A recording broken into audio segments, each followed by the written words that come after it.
L'actualité cette semaine, c'était bien évidemment cette intervention française au Mali. Nous avons décidé de nous intéresser à cette problématique dans Pas très cathodique. De nombreuses associations alsaciennes, salut Mélodie Schwertz, aident la population malienne depuis de très nombreuses années. Ce sont vos témoins d'actu qu'on va présenter dans un instant. Avant ça, cette situation, vous avez des informations, vous savez comment ça se passe ? Absolument, Tanguy. Ce soir, on a décidé de donner la parole aux Maliens qui vivent en Alsace et aux associations alsaciennes qui travaillent avec le Mali. Ce soir, on va essayer de voir avec eux comment est vécue cette situation de crise. Alors, je vous présente Jackie Serrois. Bonsoir. Vous représentez l'association Sahel Vert. À vos côtés, Abdourahmane Ag Abdou Salam. Bonsoir. Vous êtes malien, vous venez de Tombouctou et vous travaillez également au sein de l'association Sahel Vert. À vos côtés, Christian Kerr. Vous représentez l'AFDI. Ce sont les agriculteurs solidaires. Vous travaillez au développement de l'agriculture au Mali. Première question pour vous, Abdourahmane. Comment vous allez ? Est-ce que vous avez de la famille au Mali ? Est-ce que vous avez des nouvelles de ce qui se passe sur place ? Merci. Oui, j'ai de la famille au Mali. Et les nouvelles, évidemment, on est obligé de les chercher tous les jours. Donc, on suit l'actualité au pays quotidiennement. Et comment ça se passe ? Bon, disons que c'est en dents de scie. Depuis, le pays est toujours coupé. C'est nord-sud en gros. Tout le combat pour l'instant se passe dans le nord du pays. Dans le nord du pays, il y a les populations qui quittent encore parce qu'il y a eu 2 départs. Maintenant qu'il y a l'intervention, il y a un autre mouvement de population. Il y a une psychose de tout ce qui est bombardement. Il y a un questionnement qui est mis en place, que va être la guerre, comment ça va se passer, est-ce qu'il n'y aura pas d'amalgame, est-ce que les avions savent faire la différence entre les bons et les méchants. Les bons et les méchants, quelles sont les répercussions. Donc votre famille là-bas sur place est inquiète ? Oui, une partie de ma famille, parce que ma famille directe, elle est réfugiée au Burkina Faso. Mélodie Schwertz. Certains observateurs déclarent que les combattants islamistes se fondent dans la population en se servant d'elle comme bouclier. C'est justement ça qui est difficile là-bas. C'est difficile de faire la part des choses entre bons et méchants. C'est plus inquiétant pour eux. Oui, ça fait partie de ce qui inquiète la population parce que les islamistes qui sont traqués ont quand même été déjà, il faut reconnaître qu'il y a de la population locale dans les islamistes, ce n'est pas qu'un phénomène importé, c'est devenu un phénomène local, résiduel parce qu'il est là depuis plus de 15 ans. Il y a eu des connexions sociales, intersociales et en plus, voilà, ils ont eu tout le temps de pénétrer la population. Alors justement, l'association Sahel Vert mène des actions de solidarité au Mali. Vous avez notamment un centre près de Sofara où la poussée islamiste se rapproche. Est-ce que ça complique vos opérations là-bas, votre activité ? Oui, inévitablement, parce que depuis le 13 août 2011, nous n'avons plus pu partir sur place, du moins avec les groupes d'adolescents, parce que nous avons effectivement un centre éducatif en France et dont certains adolescents pouvaient participer à des séjours dits de solidarité. Aujourd'hui, la plus grande complication, et Abdou l'a bien défini, c'est cette interpénétration de ces courants, on peut dire extrémistes, qui viennent effectivement brouiller en quelque sorte cette dynamique de solidarité internationale, au risque effectivement de cristalliser un tout petit peu la relation à l'autre, en se mettant effectivement dans plutôt une situation de dominant à dominé ou de victime à dominant. Et ça fait effectivement que les clivages nord-sud sont effectivement en train de renaître, avec effectivement même parfois quelques propos qu'on pensait d'être d'un autre temps, du temps de la colonie tout simplement. Vous étiez justement cet été au Mali. En rentrant, vous avez lancé un appel à l'aide sur la situation dans le pays. Vous trouvez que l'intervention arrive un petit peu tard ? On regrette toujours effectivement ce manque d'anticipation. Ça fait depuis de nombreuses années que nous étions effectivement en train de nous interroger, et cela quand on a pu avoir apparaître le code de la famille du Mali, bon nombre d'associations se sont insurgées et se sont inquiétées fortement. Je parle des associations locales au Mali, et puis dans le regard effectivement autour des droits de l'homme autres. Il y a aujourd'hui cette dimension internationale qu'on ne peut plus se couper. C'est plus qu'une histoire maliano-malienne. C'est véritablement une histoire qui concerne l'humanité. Je ne suis pas en train de faire des grandes théories, mais d'une manière tout à fait concrète. De toute façon, ça a déjà débordé dans les frontières algériennes avec ce qui s'est passé, oui. Le drame de la prise d'otage. Oui, à partir du moment que le conflit a éclaté, le conflit armé.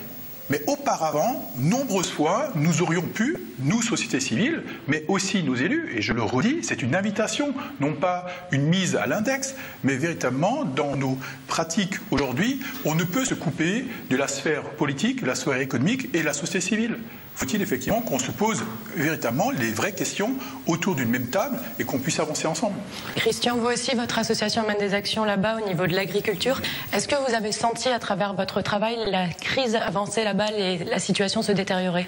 Alors nous travaillons en partenaire état Yanfolila, c'est un petit peu dans le sud-ouest du Mali. Nous sommes beaucoup moins touchés. On est assez loin du nord, là, pour le coup. Et donc, concrètement, on n'a pas vu toutes ces difficultés. Voilà. Ceci dit, nous ne pouvons plus nous rendre, nous, au Mali, voilà, pour des questions de sécurité, tout simplement. Par contre, nos partenaires maliens peuvent venir. Et nous souhaitons, notamment dans le 14 avril prochain, une grande fête à cette fameuse fête de la mangue, hein, c'est voilà, ce qu'on organisait chaque année pour faire la promotion de ce fruit local. Voilà. Elle va avoir une dimension un peu particulière, cette fête-là, du coup. Elle aura une dimension particulière et en fait, au-delà de la mangue, qui est un support, si vous voulez, c'est tout le développement qu'on y mène. Il n'y a pas que la mangue, si vous voulez, hein, qui est conduite à Yanfolila. Et là, si tout va bien, ce qu'on espère, c'est qu'on aura 7 femmes qui vont venir, qui sont des transformatrices de fruits, de légumes, enfin, etc., et qui contribuent largement au développement à Yanfolila. Hein. Mélodie, vous avez recueilli le témoignage d'un Malien au Mali. Racontez-nous. Absolument, j'ai pu m'entretenir avec Boudiane Sidibé. Il préside le comité de concertation des ruraux à Yanfolila, au sud du Mali. Pour l'instant, la ville n'est pas encore touchée par le conflit, mais j'ai cherché à savoir l'avis de Boudiane sur une possible sortie de crise. On l'écoute. À Yanfolila, tout évolue bien. Organisations paysannes et toutes les autres composantes, tout travaillent convenablement. On a des soucis quand même pour l'ensemble de nos parents qui sont au nord, mais quand même, on a des choses qui marchent très bien. Il n'y a pas d'inquiétude. Nous évoluons, nous travaillons comme tous les jours. Avec l'appui de la France qui est salué 100% par la population du Mali, avec l'appui aussi des pays voisins, nous pensons que ça va bien régler. Pour le moment, il faut que toutes les nations accompagnent la France pour éradiquer cette menace. Il faut l'engagement de la population d'aider les forces publiques pour pouvoir vraiment éradiquer. Il faut intervenir par la force, il faut qu'ils sentent leur faiblesse pour pouvoir vraiment accepter. Parce que le Mali, c'est un pays laïque, uni, et donc toutes les nations ont le droit d'évoluer paisiblement sur le pays. Donc il faut que le Mali arrive à atteindre son unité, sa laïcité. Abdourahmane, vous pensez également que la solution passe par un engagement de la population, par une unité de tous les Maliens? Oui, la solution ne peut pas être en rien. Et je tiens à souligner que le problème n'est pas identitairement malien. Le problème est un problème de zone. On retourne sur le découpage de la carte du Mali. Il y a, tant au nord qu'au sud, il y a une volonté de rester malien et uni. Mais il y a une volonté de changement radical de politique de gouvernance. Vous parliez justement d'économie. Jackie, lors de vos nombreux voyages au Mali, est-ce que vous avez senti que la pauvreté, l'économie engendraient aussi ces mouvements extrémistes? Oui, parce que d'une part, il y a eu d'immenses espoirs. Dans les années de 92, on peut dire jusqu'en 2000, on a véritablement ressenti un mieux. Et on était tous vraiment pris dans ce mouvement qu'on nomme effectivement depuis 92, ce développement durable. Aujourd'hui, ce qu'on se rend très bien compte, c'est qu'on ne peut pas faire fi d'une politique pratiquée. À partir du moment, je me permets cette métaphore, de voir ce gâteau grandir un tout petit peu, il y a eu effectivement ceux qui ont mangé véritablement ce gâteau et laissé pour compte une population. Il y a eu dans les années 96, j'étais à la grande surprise de voir une Jaguar en plein Bamako. Tout récemment, en décembre, on a croisé des voitures inimaginables, des prix faramineux. On voit effectivement une catégorie... C'est pas bien de voir que l'Afrique s'enrichit, justement? Au détriment des autres, hélas. Il y a effectivement ces classes intermédiaires qui n'existent pas. Et il n'y a pas de société aujourd'hui qui puisse effectivement se développer sans cette classe intermédiaire. Il y a le tout riche ou le tout pauvre. Et quand on voit les écarts énormes qui s'accentuent encore plus, quand un Malien se lève le matin et qui ne sache pas qu'est-ce qu'il peut manger ou donner à manger à sa famille, je le reprends, et je reprends les paroles de Malik Window, il dit on perd la conscience humaine. Donc vous êtes en train de dire que finalement cette percée islamiste, elle n'est pas étonnante? Ah non, pas du tout. Pas du tout. C'est effectivement aujourd'hui, ni plus ni moins, qu'un recueil, c'est, on va dire, un vecteur de transformer une pensée de révolter au regard de ce qui se passe. Il n'y a pas d'autre moyen de se faire entendre. Et largement, Mélodie, on peut poser la question à Christian aussi sur cette coopération Nord-Sud. Exactement. C'est ça la clé. C'est ça la clé. Est-ce que c'est justement la mésentente entre le Nord et le Sud qui arrive aussi à ces problèmes? Qu'est-ce qu'on pourrait faire, vous aussi, à votre échelle, pour améliorer les choses? Est-ce que vous parliez de développement avant? Oui, c'est ça. Nous, on ne se situe pas dans une thématique Sud-Nord. Voilà. Nous, on est sur du développement, c'est-à-dire que notre mission fondamentale, elle est de constituer les agriculteurs, de les structurer en coopérative, en association, pour qu'ils puissent être, eux, interlocuteurs en face des différentes associations qu'ils ont en face d'eux, en face des pouvoirs publics, quand il y en a un, quand il y a un ministère, mais en tout cas qu'ils soient organisés, qu'ils puissent prendre en main leur perspective de développement, quoi. C'est comme ça d'ailleurs que grâce au CLCR, grâce à l'AOPP, ça veut dire c'est le grand syndicalisme agricole au niveau national, eh bien il monte la loi d'orientation agricole qui a été votée il n'y a pas si longtemps que ça. Donc il y a du progrès social grâce aux associations alsaciennes. Énorme, à condition que ces agriculteurs, c'est notre ambition en tout cas, puissent eux-mêmes être structurés, puissent afficher leur identité paysanne, agricole, par rapport à tous les interlocuteurs qu'ils ont en face d'eux, et ils sont nombreux au Mali. Quand je parlais Nord-Sud aussi, c'était l'Europe, l'Afrique, oui. Abdourahmane. Est-ce que là, il y a encore des ponts gigantesques à faire? Est-ce que quand on entend François Hollande, à l'époque Sarkozy, à l'époque Chirac, à l'époque, et puis on peut remonter comme ça, à dire nos amis maliens, nos amis africains, etc. Je vous vois que ça vous fait un petit peu sourire aussi, Jackie. Oui, ça me fait un peu sourire parce qu'effectivement, quand on parle d'amitié... Abdourahmane sourit aussi. Oui. Donc en fait, c'était du pipeau, quoi. Comment on peut... Pardon. Abdourahmane, allez-y, Abdourahmane, après vous, Jackie. Je pense que vous avez trouvé le mot, c'était du pipeau, parce que, encore une fois, de façon très schématique et très rapide, il y a un homme politique français qui a dit à Abidjan que la démocratie est un luxe que l'Afrique ne peut pas encore se procurer.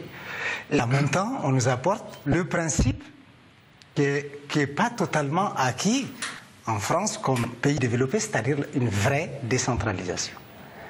Donc, les rapports nord-sud ou sud-nord mal placés nous ont importé le mal qui nous mine aujourd'hui, c'est-à-dire qui a financé la corruption. On a posé des institutions sans en avoir le moyen de la politique, le moyen humain de la politique. Jackie, rapidement. Oui, je souriais parce qu'effectivement, derrière ce terme d'amitié, il y a un mais, tant qu'on ne sera pas dans une relation d'altérité, et je reprends véritablement cette dimension-là, tant qu'on ne considère pas l'autre comme son semblable, on n'avancera pas. Christian, peut-être, vous le sentez ça? Moi, je pense que ce que vient de dire Jackie, c'est très important. Hein. Il faut travailler dans la réciprocité, c'est-à-dire qu'on n'a pas, nous, à amener tout ce qu'on sait, notre savoir, notre intelligence, notre argent et tout.